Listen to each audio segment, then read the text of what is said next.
So here we are, the last company conference of E3 2017, or is it a conference? It's really not a conference. Is it a stream, a feed, a treehouse? Whatever the event is, I will specifically be talking about the event that Nintendo has used to replace their conferences that they used to do several years ago. Now they do something called Nintendo Treehouse, which is at E3, which is just kind of a live stream of stuff that happens over the course of a few days while E3 is going on. But at the very beginning, they had something, you know, just like an edited type video, similar to what they did with Nintendo Direct, although honestly I like Nintendo Direct more when they were doing that.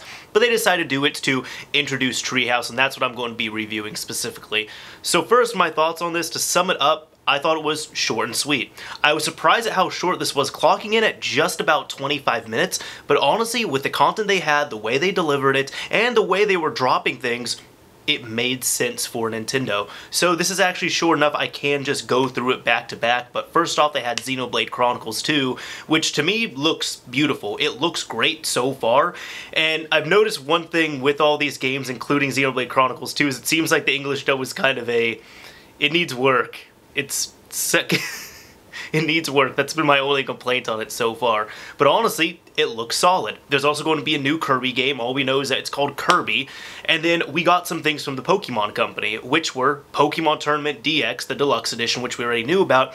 But also they ended up confirming that there is going to be a Pokémon RPG coming out on Switch. Now this is what people had been waiting for. When people were really wanting something from Nintendo and they were wanting something from the Pokémon company for the Switch, people were hyping it up thinking that this was going to be the reveal. Like previously, I think just a few weeks ago when Nintendo was doing one of their events, it ended up being Pokkén Tournament DX, and they ended up saying that they were going to be bringing some other games on the 3DS, which a lot of people were salty about. So here, we know this is what people have been waiting for. It is confirmed there is a original Pokemon RPG that is in development for the Switch. So we have that. On top of that, another mini but huge announcement at the same time was Metroid Prime 4, and I honestly thought this was going to be Smash 4 Switch, because all it was a black screen with the number 4 highlighted in blue, and then Metroid Prime came there, and that was all it was. It just said Metroid Prime 4, and it's now in development on the Switch.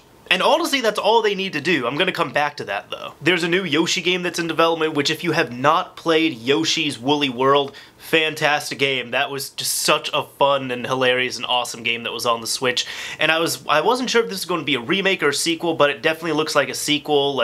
I don't think it's going to be a director's cut of any kind, but it looks like we're going to be getting a new Yoshi game. It's in the same style, but it's just called Yoshi so far. That's all we know. That's probably just a working title. Fire Emblem Warriors was also shown. That looks solid. I actually don't have any reservations about the Fire Emblem series. I have not played it. I'm not invested in it, but it looks good from what I see, and I respect that there's going to be a lot of people that are excited about it. They also brought in some third party as well, too, showing off a little bit of Skyrim with the exclusive Mario stuff that's in there, exclusive Nintendo things. Interesting thing about this, well, too, they've shown Skyrim for Switch twice this E3 that I've seen, and both times it was in 60 frames a second. So I'm hoping that it's going to be in 60 frames, but don't believe that until we see the actual final retail code and it's in people's hands and we see some reviews. So I'm holding off. I'm really holding off on that. Honestly, if it's actually a really solid port and it's worthwhile, I might pick it up. But if they're just flat out lying about this, I can avoid it. It's totally cool. Mario and Rabbids Kingdom Battle was also shown, which they only showed little bits of it because they acknowledged that this was shown extensively over at the Ubisoft conference, and I thought this game looked neat as well too. I might pick this one up, so we'll see. I kind of want to see reviews on that. But also, Switch is getting Rocket League.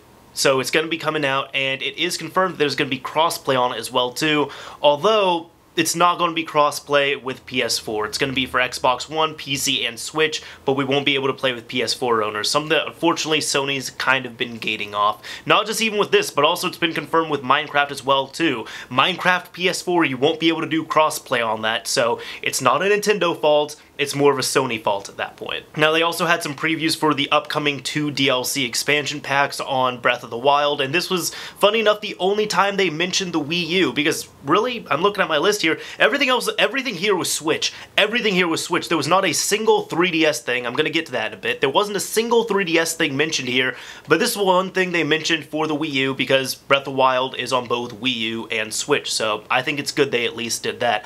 But the final thing they showed was Super Mario Odyssey, which we have seen revealed, but we got to see even more gameplay of it, and this game looks fantastic. I do plan on getting it, so definitely excited to get my hands on this and give this a shot. The final thing they showed, well, out of this, that was all that they had shown there, and really, you know, it came, it went, and then they started leading into the actual treehouse. Now, I did watch, and about 30 minutes later, outside of this little conference type thing, they ended up revealing a new Metroid game, which is Metroid Samus Returns on the 3DS, which is a 2D side-scrolling style Metroid with a 3D aesthetic to it. And I know a lot of people are excited for this as well too, so Metroid's definitely coming back. In case that title doesn't make it obvious enough, you're getting Metroid Prime 4. If you don't want Metroid Prime, if you're on 3DS, you're gonna get an actual Metroid game, not one of those Federation Force games. No, not that. So now that I was able to run down the list, again, I made my opinion clear at the beginning of this video, but I felt like it was a short but sweet type of delivery or conference or pre-recorded event. I was surprised at how short it was. I was expecting this to be a 45-minute, hour-long event, but it looks like I've been seeing this with 2 companies. Sony ended up cutting their event short, and Nintendo also cut their event short. But honestly, this has been the best one I've seen so far, just because they were able to deliver enough of what they did. I know some people are complaining, and some people might even say that this is a bit contradictory, due to the fact that there were a few games that were just teased a little bit. The ones I'm looking at, you know, Pokémon RPG, nothing was shown of that. It was just the creator there, and he said, yeah, we're going to be releasing Pokkén Tournament DX. We were surprised at how much you all really like the Switch, and we're happy to bring this here. But we also want to let you know that it's not ready yet, we can't show you anything, but we're working on a Pokémon RPG. That's all we know about it. On top of that, Metroid Prime 4, the only thing we've seen is a logo. We haven't seen any gameplay, we haven't seen any screenshots, nothing else. And some people might say that's a bit contradictory, because I did chastise Microsoft's conference for this, where I was saying that there were so many games where they just had a small teaser, small teaser, small teaser. So all I get is like a little tiny glimpse of the game and the name, and that's about it. The reason why I'm giving a pass on here is because these are franchises that are big enough that Nintendo knew all they had to do was mention it. All they had to do was mention Metroid Prime 4. And people flipped out. All they had to do was mention Pokemon RPG.